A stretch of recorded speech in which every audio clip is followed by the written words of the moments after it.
Военно-тактические соревнования «Путь воина» проводятся по инициативе полпреда президента России в ДФО Юрия Трутнева. Отборочный этап прошел в Волгоградской области в конце августа. По итогам испытаний якутская команда заняла первое место. В финале у них будет другая совершенно боевая задача. Они должны будут найти и уничтожить ДРГ противника на площади 25 квадратных километров. Следует отметить, что соревнования проводятся для тех, кто имеют уже определенный уровень в сфере начальной военной подготовки. Это наши курсанты «Центровоин», которые прошли обучение по нашим образовательным программам и уже имеют базовые навыки, качественные навыки в области начальной военной подготовки. На всем протяжении соревнований честь своих субъектов будут защищать 48 юношей и девушек в возрасте с 14 до 17 лет. Оценивать навыки юных патриотов будут 36 сотрудников центрального аппарата «Центровоин» и 13 филиалов, среди которых и центры, где проходили подготовку участники соревнований. Республика была выбрана субъектом территории, на которой произойдет финал.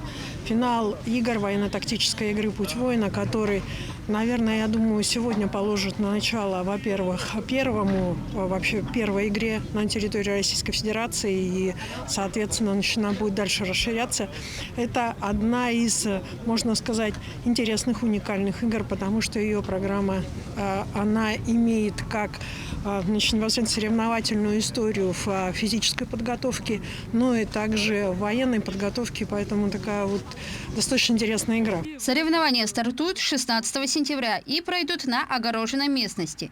Перед участниками стоит задача по уничтожению противника, имея в арсенале крупномасштабную карту, компас, GPS-навигатор, БПЛА, автомат «Лазертаг», снайперскую винтовку с прицелом. Все действия максимально приближены к реальным, что делает соревнования зрелищными. Общий замысел игры: в 8 утра группа прибывает, получает имущество и выдвигается в исходное положение в противоположную сторону, где получает боевые распоряжения на ведение разведывательно-поисковых действий.